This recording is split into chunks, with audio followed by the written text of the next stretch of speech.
Good evening, everyone. Welcome to the Coretta Scott King John Steptoe New Talent Award virtual program. Today, we proudly celebrate a remarkable new voice shaping the future of children's and young adult literature, Arriel Vinson. The Coretta Scott King Book Awards Roundtable is dedicated to uplifting Black authors and illustrators who tell stories that educate, inspire, and empower. These awards honor the legacy of Dr. Martin Luther King Jr.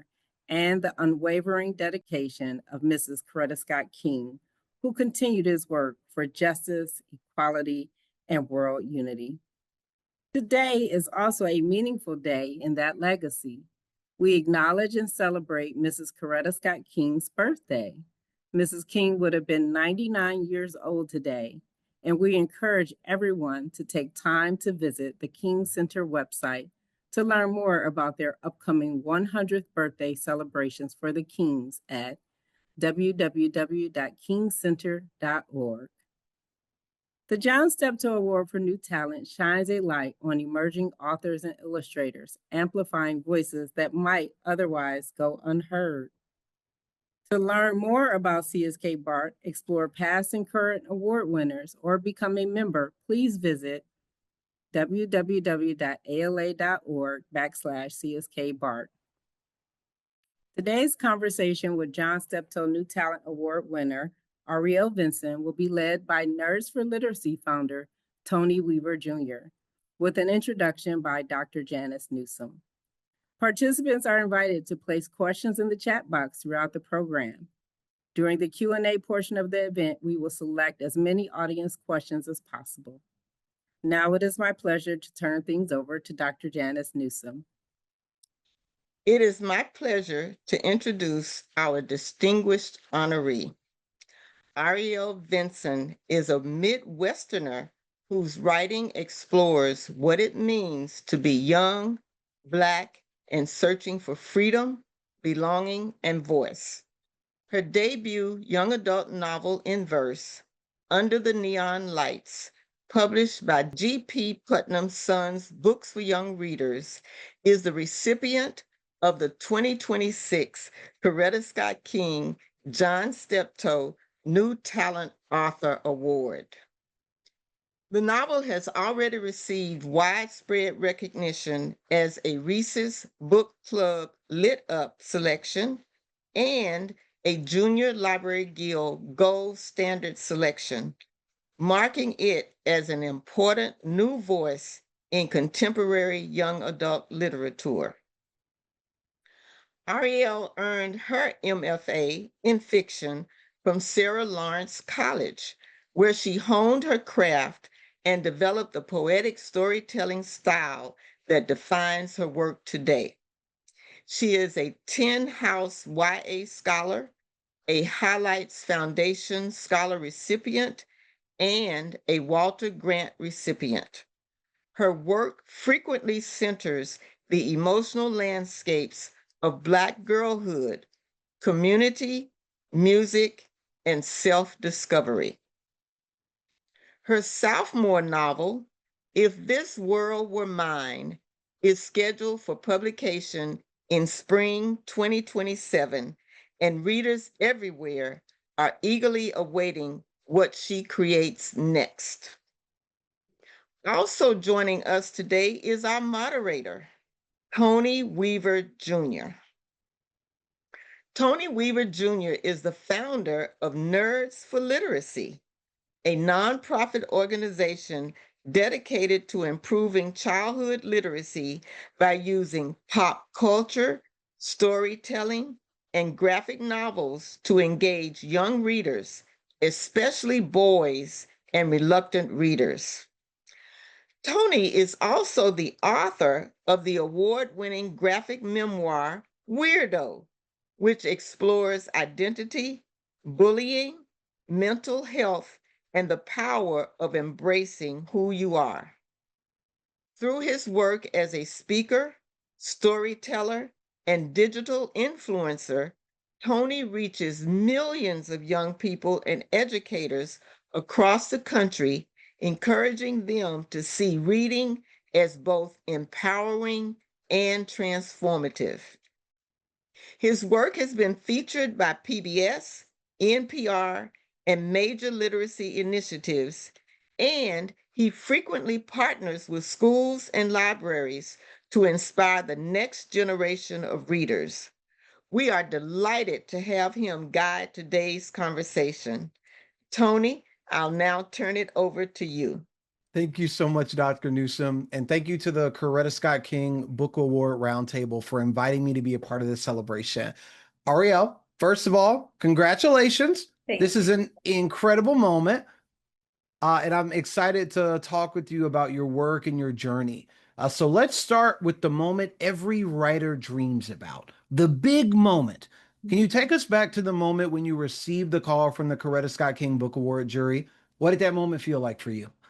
That moment was surreal. I was sitting on a couch during the snowstorm that happened earlier this year, watching TV with my phone on Do Not Disturb. So it was a Sunday. I had all these missed calls and I was like, who's calling on a Sunday? Like who's doing scam and spam calls on a Sunday? And next thing you know, I get a voicemail that's like, hi, this is the Coretta Scott King Book Award jury. Can you call us back in an hour? So I was like, oh my gosh.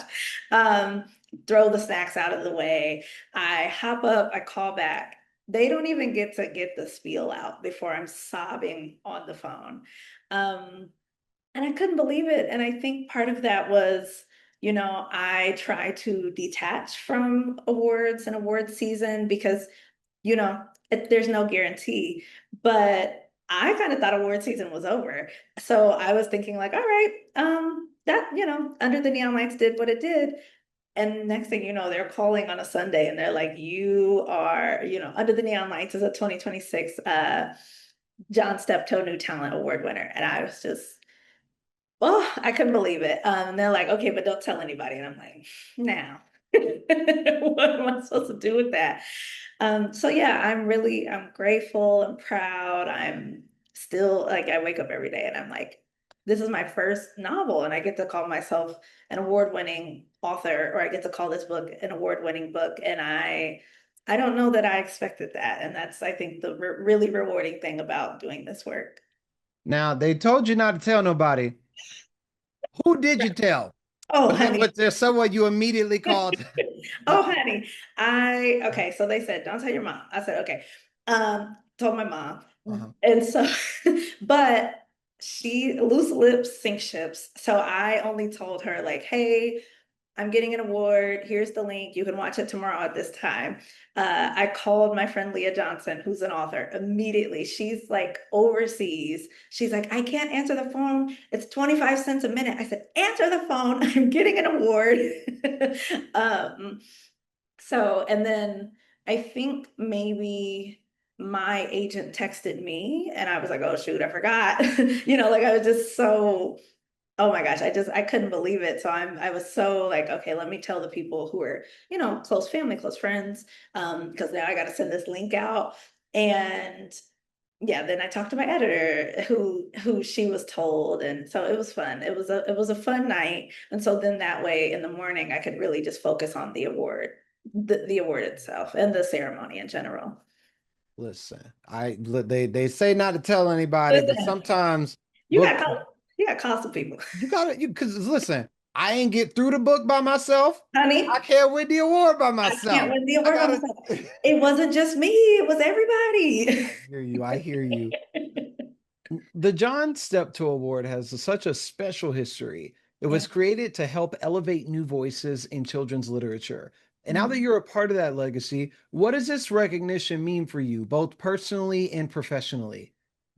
So personally, it means a lot because there aren't a lot of stories about Indiana, specifically Black people in Indiana in YA. So personally, I'm like, okay, so this means that, maybe Indiana is clearly like not universal to everyone who's reading this book, but these themes are universal. These themes matter. I'm talking about gentrification. I'm talking about community building. And that is these are stories that people want to hear, they want to read, and they want to share.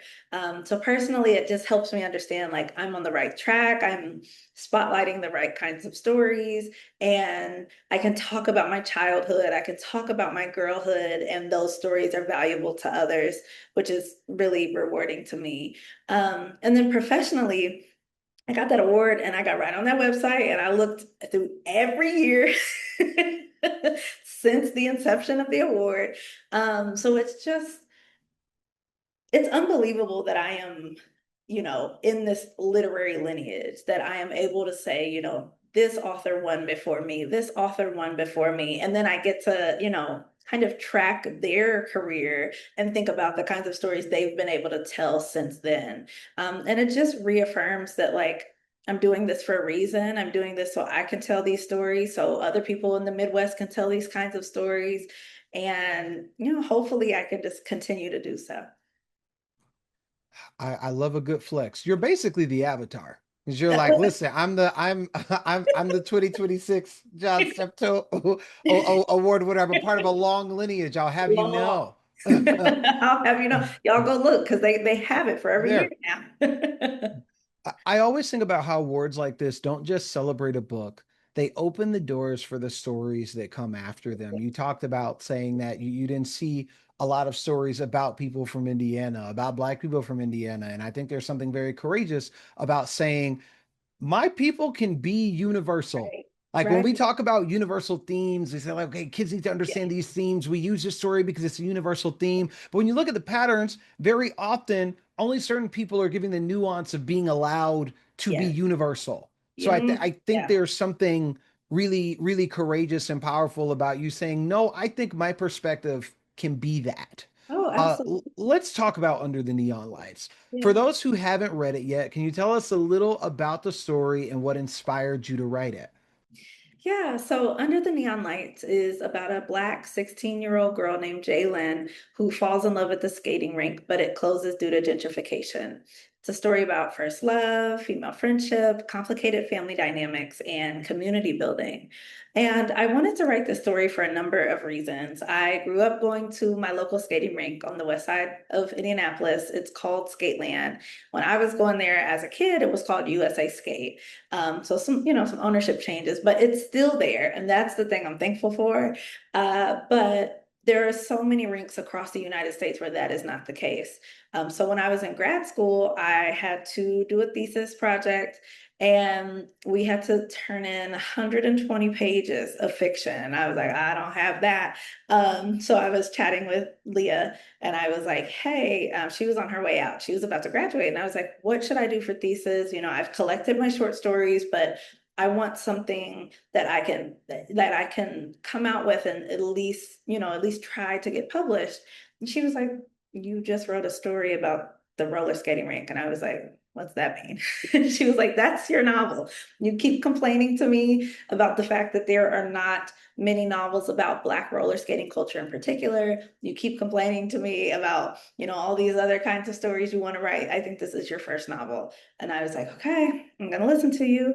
And so it went from there. It started with a short story. It started with me thinking about the fact that, oftentimes, gentrification is a silent violence. It is a silent kind of racism in some ways. And so I wanted to think about the ways that a teen could stand up and resist what is happening in her own neighborhood, if at all.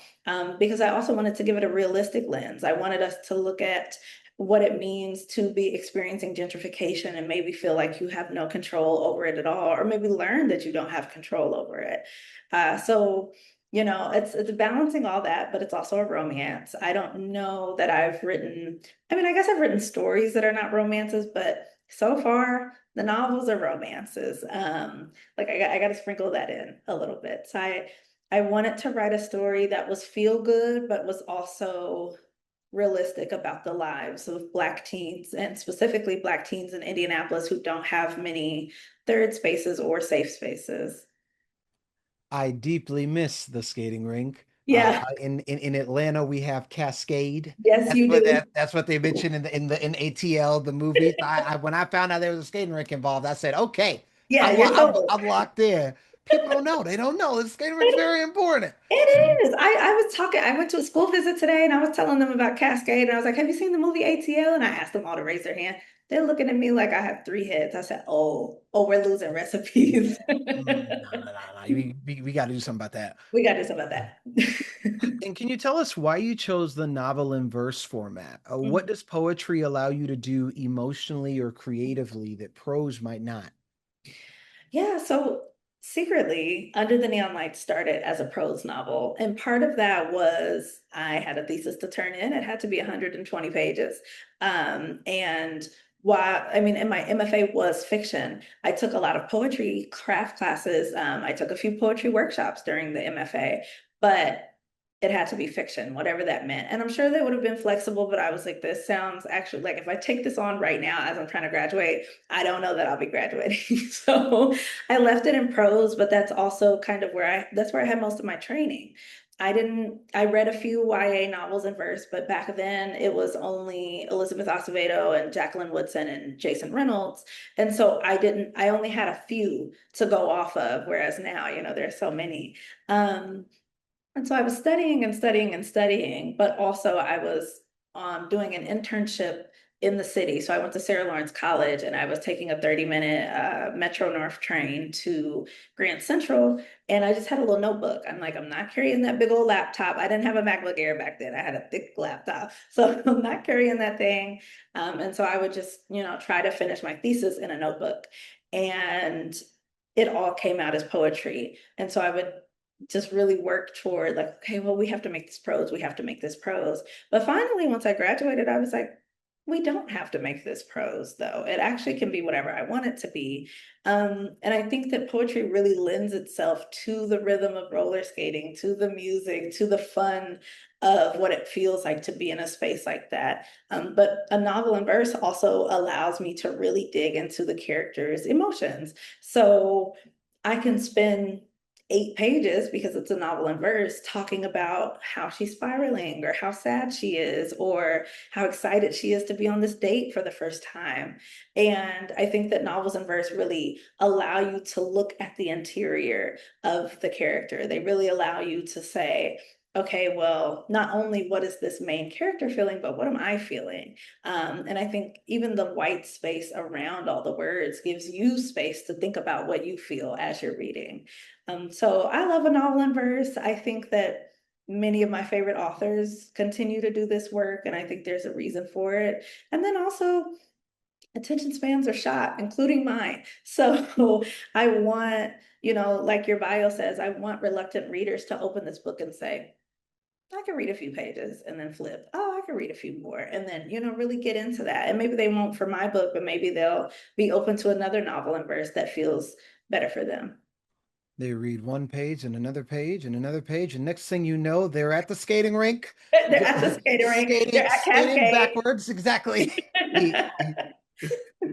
Let's talk about influences and inspirations. Yeah. Every writer starts as a reader. Who were some of the authors, poets, or storytellers who shaped you when you were younger, or who continue to inspire your work today?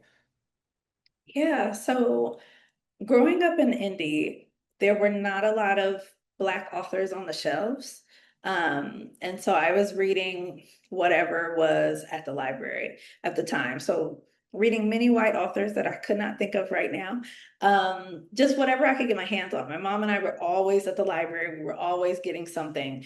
Second grade, I started reading a series of unfortunate events, and I read number 1 through 12.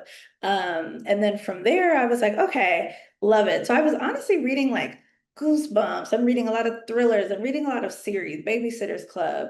And then when I got to middle school, finally, there were a few more books that were on our shelves at the library. But even then, still, it took until late high school for me to learn about Jacqueline Woodson, for me to learn about, all the authors who I read now. And I think that's why I'm so, now that I've published this book, I'm working so hard to continue being an author, because I did not, Indiana, you're not going to walk into a library and see a whole bunch of Black books unless it's in a neighborhood that predominantly serves Black patrons. So now Jacqueline Woodson, Jason Reynolds, Renee Watson, Elizabeth Acevedo. Like I could go on and on and on. Leah Johnson, that's my girl. I could go on and on because those are the writers who, as I was trying to find my own voice, those are the writers I kept returning to. Those are the writers who, not only are creating these books for Black kids everywhere, but they're also, like willing to help Black authors who are coming into the game. They're willing to give a blurb. They're willing to say, hey, I'm happy to talk to you about your publishing experience. I'm happy to talk to you about just your story in general. I'm happy to answer your question about novels in verse that you sent in a DM at 10 p.m. at night.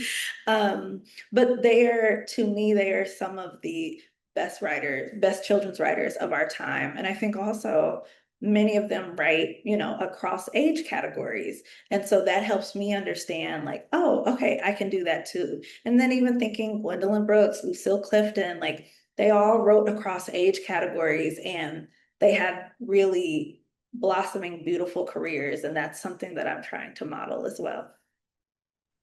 Goosebumps and a series of unfortunate events. I know that vocabulary was on 10. Very, Hitting. very extensive vernacular you were working with. For me, graphic novels and comics were a major gateway into reading. Yes. Stories that showed people like me. Uh, there was a huge that made a huge difference for me. Mhm.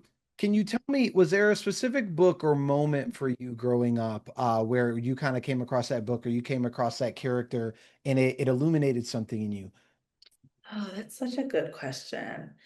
I do want to say I was reading a lot of comics. I read like the Archie comics. I was reading a lot of comics and I thought I would become an illustrator, though I cannot draw, but I would do the Mm. tracing in the back. I would do the tracing in the back to make the characters again. I think honestly for me, it didn't happen super young. It happened late in high school. We had an assignment where we had to like memorize a poem. And it could be any poem you wanted, but you had to memorize it and you had to perform it in front of the class. And so somehow I found Deaf Poetry Jam on YouTube, and I found this poem that I was like, oh my God, this is so cool because we didn't have stuff like that in Indiana. And if we did, I didn't know about it. So it's like, it's open mic, it's almost slam poetry, and they're up on stage really just pouring out their feelings. And that's when I was like, okay, maybe I do like poetry because I told myself for the longest time I didn't. Because all of the poems we were memorizing for class typically were by dead white men, and they were about things that I could not understand. The metaphors were so big to me, and it did not land. But so it was Deaf Poetry Jam in high school on YouTube, where I was like, oh, this can do it for me. And then I think also like my mom and I swapped books all the time. So we'd go to the library, I'd read something, I'd give it to her, she'd give me the one that she just finished. And so I don't know if there was a particular book that told me, hey, you can write. I think it was more, being in class and teachers continuing to tell me like, hey, do you know this is a career? Do you know you could do this? And I was like, oh, and then, my dad, my mom are always telling me the same thing. And I'm like, oh, so the stories I'm sneaking and writing while I'm supposed to be taking notes actually like could be something. I think there's a distinction between the stories that are important and the stories that aren't. And if you Yeah. look at the trends, very often, especially as like young Black kids, you look around and you notice, why are all of the important stories where I have to imagine myself there? And the Right. stories where I can actually see myself, those aren't the important stories. That's Right. junk food. That's stuff I have to find outside. That's not in Mhm. the curriculum. Yeah. Um, but I think it's great that you're using your agency and your personal perspectives to say, no, our stories are important. Yeah. Um, let's talk about the writing journey. Writing a first book can be a long road. What was the hardest part of writing under the neon lights, and what kept you going when things got difficult? Wow. That's the biggest question of all. The hardest part of writing under the neon lights was staying disciplined. I think for me, it was honestly, You know what? I'm not even gonna lie to you, Tony. That's a cop out. I'm gonna tell you the real answer. The hardest part was the fear. And so I think that showed up in not being disciplined and not writing every day and not, asking authors questions. But I think the hardest part was the fear because it really took until my friend Leah Johnson was like, she was graduating, she was getting her book deal, where I was like, oh, so it is possible. She's a Black girl from Indiana. She's writing queer stories. This is possible. And so, for the longest time, I just found excuses, and Leah was always like, okay, girl, come on now.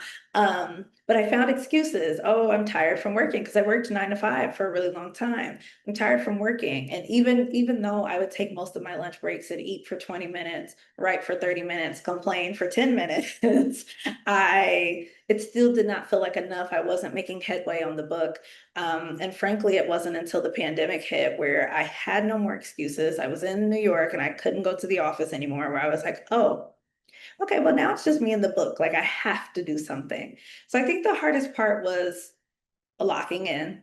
And then the second hardest part was actually figuring out what the story is, because it started as a book about protesting in the community and it became a book about resistance in the community. And I think, of course, like protesting is a form of resistance, but there are so many other ways that teens can resist. And I wanted to really explore that. So that was the hardest part, but it was, I think, also the most rewarding too. Kendrick Lamar has a song lyric where he says, I found myself screaming in the hotel room. And I Yeah. think that's just writing during the pandemic. It's Yes. you in your room with the idea, and you're like, uh, uh, Right. uh, I have nowhere to go. I can't run anywhere. What do I do? And the book's like, write the story. Write the story. Write the Right. story. Yeah. That thing was knocking on my door, was waking me up at night. I said, Yeah. oh. But that's how you know it needs to be told, right? It's like I can't even let it, like, I don't even have the option to hold it back. That's Right. how much the story needs to be Right. in the world. So we have a lot of educators, librarians, and young writers watching today. What advice would you give to young people, especially young Black writers who have stories they want to tell, but might not yet believe their voice matters? Hmm. So my first piece of advice is to read stories by writers who look like you, because I think that is the first step in figuring out your voice does matter. You're going to read so many different books, so many different stories. Like, Tony and I are writing from different experiences, and that is the beauty of being Black, of being a person in the world who can write about all these different things. We're from different places, but you're going to come with something from Tony's story that you might not find in mine, and so that goes on. So I want you to really read. I know we usually say read widely, but read deeply and figure out what it is about these stories that is really calling to you. My second piece of advice is figure out who your reader is. So I know I like in my bio, it says I'm writing about being young Black and in search of freedom. I'm writing for young Black folks. Everybody else is a bonus. And I love that they can come to my stories because at the end of the day, the themes are universal. Under the Neon Lights is about community. That's universal. Love, universal. Family, universal. But at the end of the day, I want young Black girls to come to my book and say, you know what? I've been to the skating rink before. You know what? I have a messy best friend. You know what? I have a place that I really care about. Um, and so I think it's so important that you continue to write what you care about. Because you're gonna think like, oh, well, somebody already did that. Yeah, but they didn't do it the way you're gonna do it. So what difference does it make?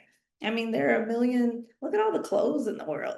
There are a million of the same pair of leggings, but you're gonna buy that brand over that one, or you're gonna go look at that one and that one too, because everybody brings something different to the table.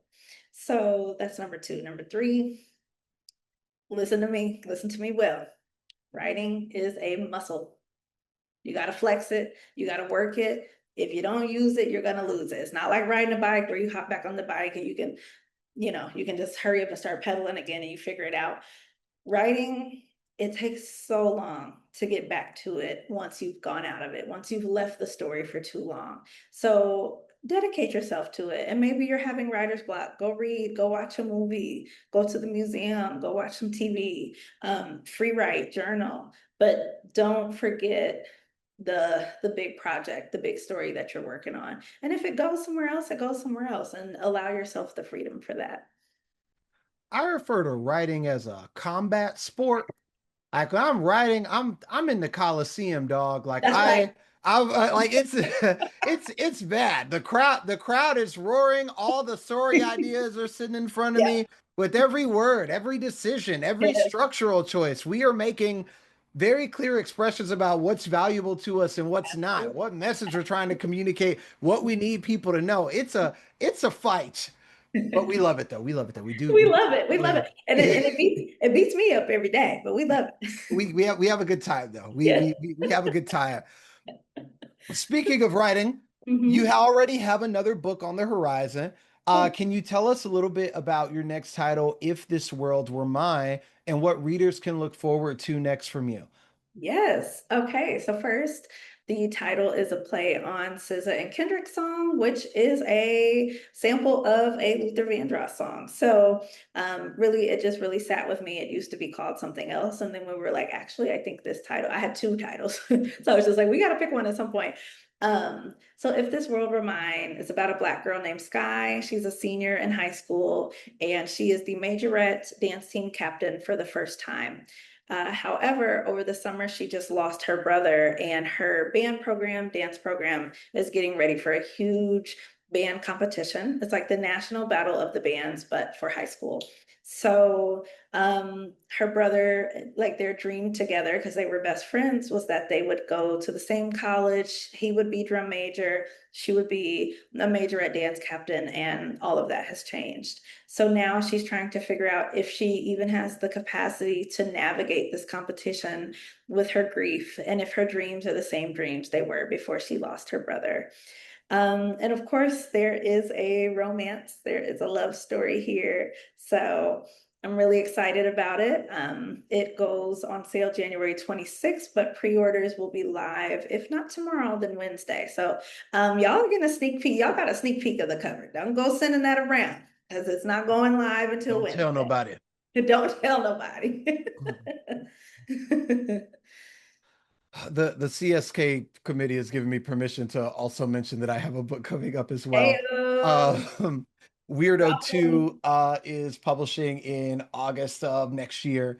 Weirdo 1 is like the nerdy kids instruction manual for self-love and self-confidence. And in Weirdo 2, we're talking about self-love, but the angle that we're approaching it from is one specifically around standardized testing.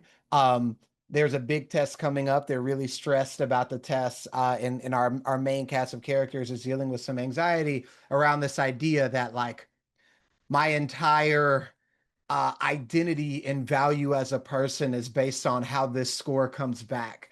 This score is what opens the door to opportunities that influence the rest of my life.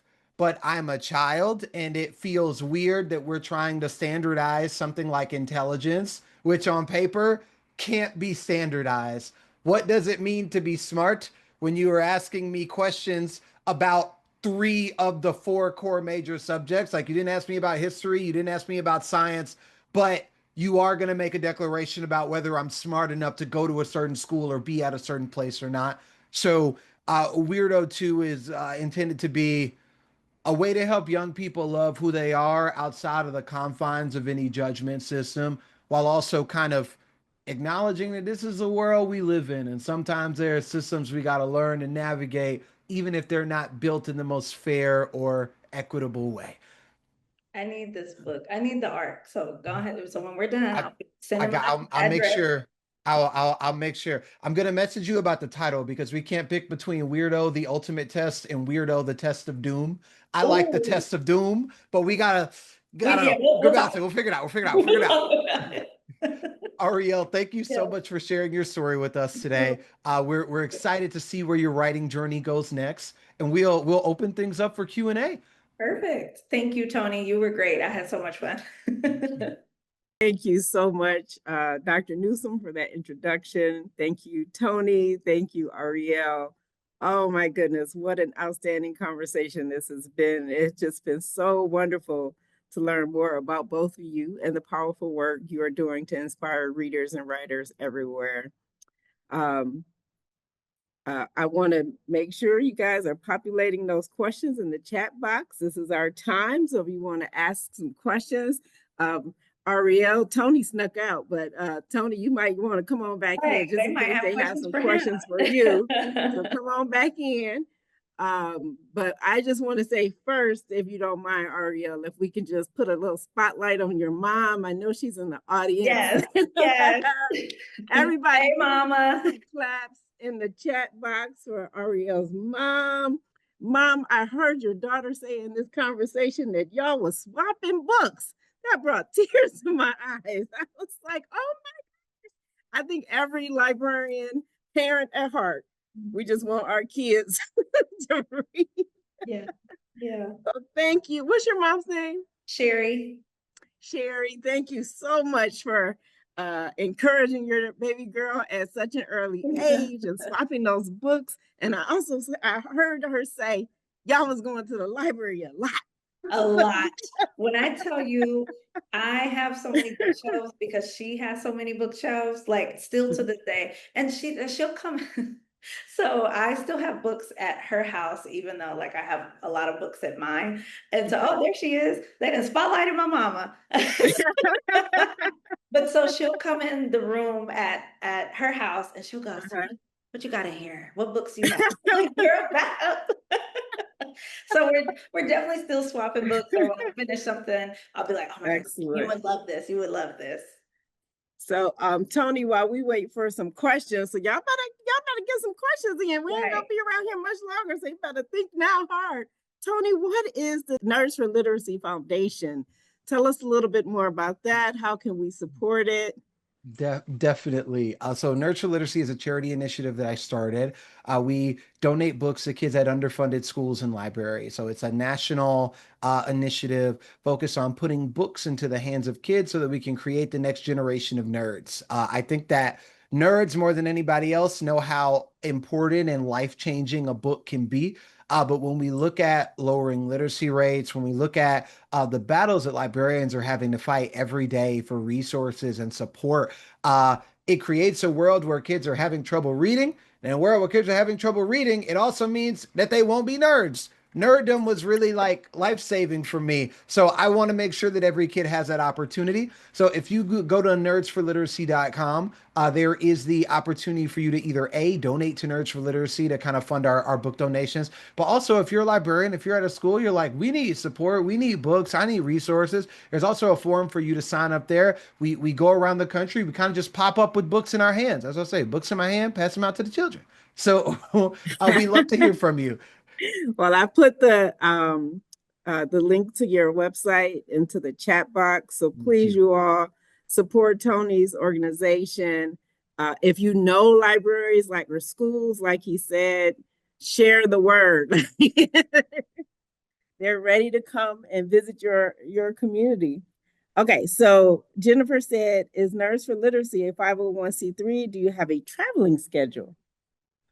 I have good answers to both those questions. We are a 501c3. And for our travel schedule, we have one, but it's also really flexible. So for example, we know that in June we'll be in New York City. We know that in September we'll be in Atlanta. And we know that in August we'll be in Baltimore. But between now and June, it's like, listen, I could be anywhere. I'll get in the car. You tell me the kids need books. You tell me the kids need books. I'm on my way. Where are we going? What can we set up? I'm gonna be in this is actually like relatively new. I'm gonna be in Nashville in like 2 weeks. That was not on the calendar, but we talked to the library system in Nashville, and I said, all right, I'm on the way. I'm showing up with some of my influencer buddies. It's gonna be a really good time. So we have a schedule, but that schedule's not set in stone. It's really as long as I have room on my schedule or one of my team members can get there, we'll bring the books. So Kelly in the chat box, she says, Nerdum was life-saving for her, but she wants to know from both of you all, what do you have anything to say about book bans or encouraging kids and readers? I think for me, book bans are truly ruining the entire country. And I say that because one, authors, especially authors who write for children, if your book is banned, you have less likelihood of going into a school and impacting the writers and the readers, the young writers and readers who like need to see you, need to see your work, need to see your story. And also, a lot of times, many people who aren't as educated on book bans believe that they can't even go into a bookstore and go get that book. And so it really limits the kinds of stories we're trying to tell, the kinds of stories for marginalized people, for marginalized people of all kinds. So I hope, you know, in all of your communities, you're thinking about how you're fighting book bans, you're calling your lawmakers, you're posting about it, you're raising awareness, and you're also buying the books that have been banned, or you're getting them from the library, wherever, you know, whatever you can do. Because the more our books get banned, the less the people we're writing for, the young people we're writing for, can see themselves in stories. And so it's a disservice to everyone. And then encouraging kids and readers, listen, listen, that's hard. We got to trick them sometimes. Because I tutor in a local high school. And so I always have to be like, you like roller skating? Okay, no. You got a messy best friend? You know, like I have to find the touch point. And so it's all about finding that touch point. They might not like Under the Neon Lights, but they might like a fantasy novel. They might not like graphic novels, but they might like something that's like 500 pages long, that has a lot of history in it. And so you really have to find that touch point and just like, you know, let them know that this is a place, like a book is a place to escape. A book is a place to find yourself, to see yourself. And also, fiction is a good way to understand the world. I think a lot of times, especially as we get older, we believe that nonfiction is the only way we can find solutions. But I think there are a lot of solutions for life's daily problems in the fiction that we write. Piggybacking on book bans, I think that the largest harm with book bans are the things that go unsaid. So, for example, if you institute a ban and you say, we want to ban stuff that's talking about wokeness or DEI or critical race theory, and we know that on paper there's fundamentally no definition for that, and that's like really not even happening. No one is giving your elementary schooler a book about critical race theory. But if we can create a broad enough definition that goes, well, really, any black book could be in danger of getting banned, that travels up. So a librarian will go, well, I'm just trying to keep my job and I don't want to deal with one of my patrons going to my boss and saying that this book is inappropriate. So maybe I don't get this book. Or maybe the classroom teacher is like, I'm underpaid anyway. There are people that don't even have kids that go to school in my district looking over my classroom library logs looking for something to challenge. I don't want to risk it, which will then lead a publisher to say, well, why are these black books not selling? I don't understand. I don't understand why the black books aren't selling. And they'll never say out loud, well, maybe we should buy less of them. But when we're in acquisitions meetings, when we're deciding what advance authors get, when we're deciding who gets flown out to ALA and who doesn't, who gets that big interview to get pitched to the Kelly Clarkson show and who doesn't, all of these things play a role. And before long, you don't even actually have to ban a book. You just have to create fear around it enough, and everything else will adjust. Which is why I think it's very important that we are vocal in our support for Black authors and vocal for our support of the types of books that people are seeking to ban. Um, Kelly, clarify her question a little bit. She said she was specifically asking like how nerddom saved my life. Yes. And what I'll say is that like being completely transparent in my book Weirdo, I talk a lot about negative mental health. It's a graphic novel memoir because I attempted suicide for the first time when I was 11 years old, and in that dark time, stories were something that were really life changing for me. Comics, manga, video games, anime, those are the places where I was able to find encouragement at a time when I didn't have it in here. Those are the places where I was able to find motivation when I didn't have it intrinsically. A joke that I tell, there's a old video game that I used to play called Maple Story, and the members of my guild in Maple Story caught on to the fact that something was off with me before my parents did. I was hiding it from my parents, and I was basically kind of isolating myself. So I knew something was up, but I didn't quite like get the details. But in my guild, like, because people that I talk to every day, they noticed. They picked up what was happening like really fast. And when I say nerddom saved my life, I think that's what I mean. Nerddom brings fandom, fandom enables community. And I think that in a time where young people are dealing with feelings of loneliness at these record highs, things that can give them positive community where they know that they're not alone and they know that there's a way forward, or things I think are really important. So that's how nerddom was like life changing for me. Thank you for sharing that. We need stories like yours. For the most difficult character, that is so all of them. But the real answer is Jalen's dad.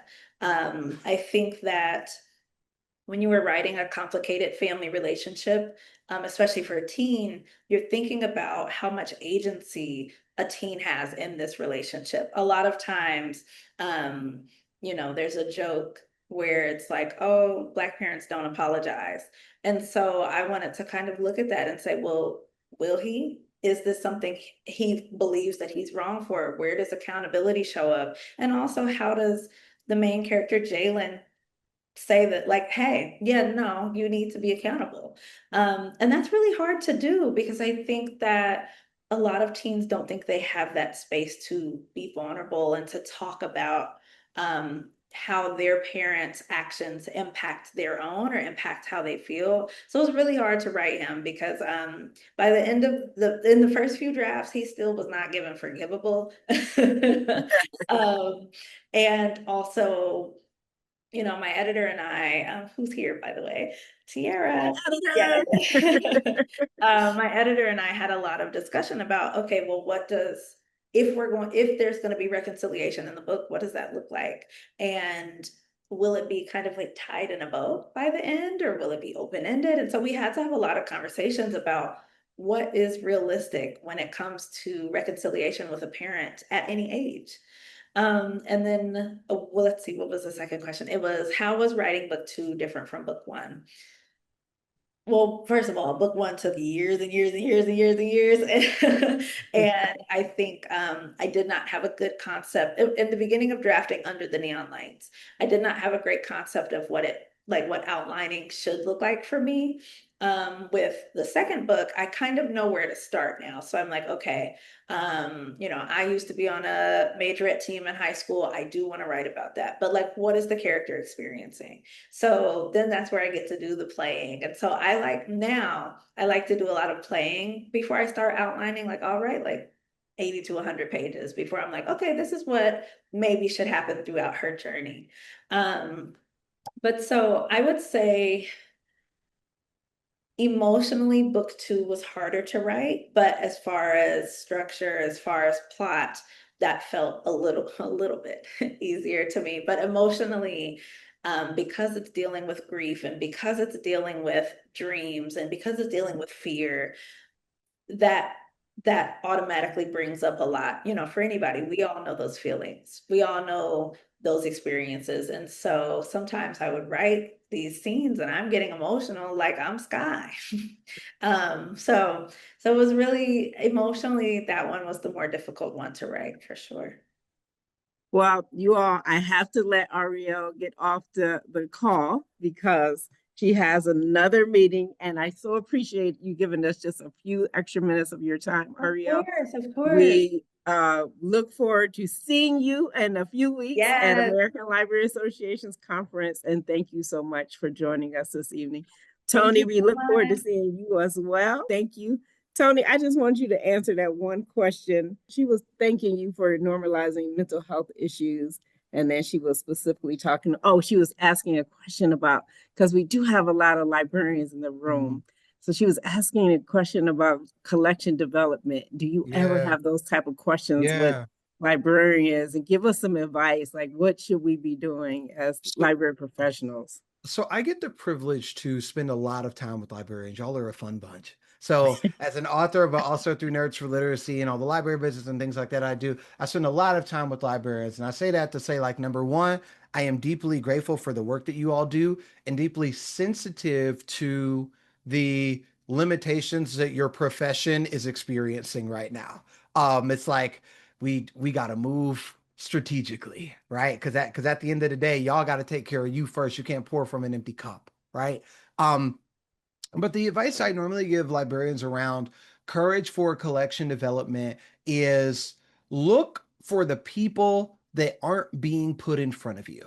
So, like for example, an ALA, my girlfriend Yesenia Moises, she's a children's book author and illustrator, and she has a book called Sounds Like Joy that was published last year. And it was interesting how when my book came out, my publisher had me at ALA. I was at a table, I had a signing, I was on 3 different panels. I got to talk to a bunch of people. And even now, 2 years after Weirdo came out, a significant amount of like my core librarian connections are people that I met while I was at ALA.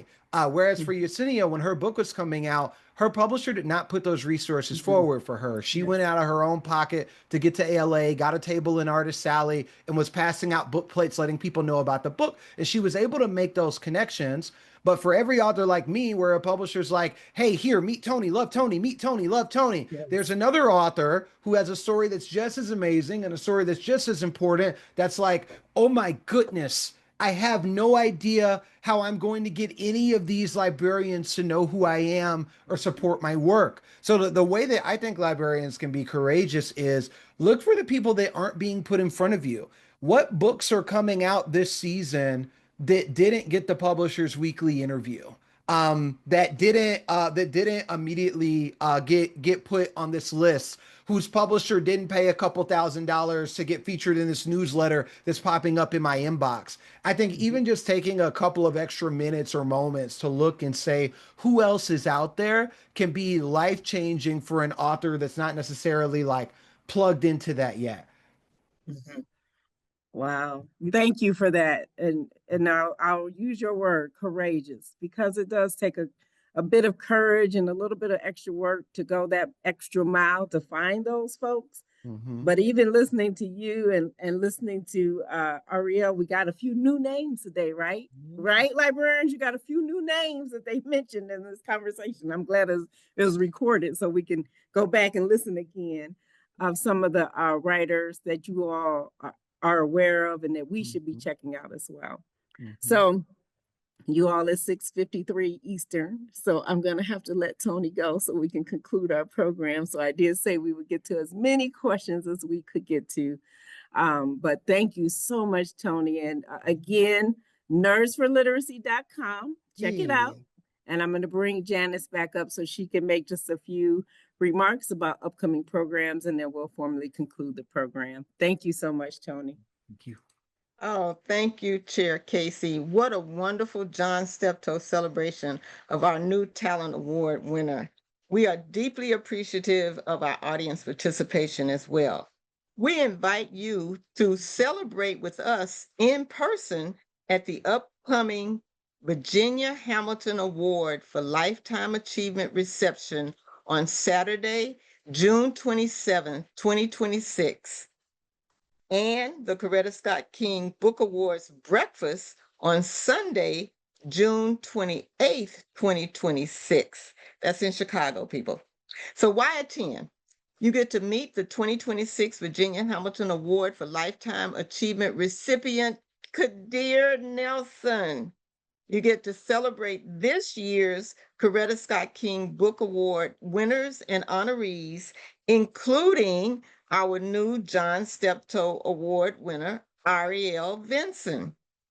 And you experience an unforgettable morning of inspiration and celebration. Tickets sell out quickly, so be sure to reserve your seat soon. I'll turn it back over to Casey Armstrong for closing remarks. This is a great program. I really, really enjoyed the John Steptoe program. Thank you so much, Dr. Newsome. On behalf of CSK BART, we extend our deepest gratitude to Tony Weaver Jr. and Arriel Vinson for sharing their stories, wisdom, and creativity with us today. Your work is helping shape the future of literature and inspiring the next generation of readers and storytellers. Thank you to G.P. Putnam's Sons Books for Young Readers for supporting Arriel and helping us officially welcome her into the CSK BART family. We also extend our sincere appreciation to the CSK BART Executive Committee and the Standing Program Committee members for their dedication in making this event possible. And finally, to everyone who joined us today, thank you. Your support helps uplift Black voices in literature and ensures these stories continue to be told. We look forward to seeing you at the Virginia Hamilton Award for Lifetime Achievement reception on June 27th and the Coretta Scott King Book Awards breakfast on June 28th. We close this program with a special happy birthday to Coretta Scott King and remind everyone to please visit kingcenter.org for more details on celebrating her life and legacy. Thank you again on behalf of the Coretta Scott King Book Awards Roundtable, and have a good evening.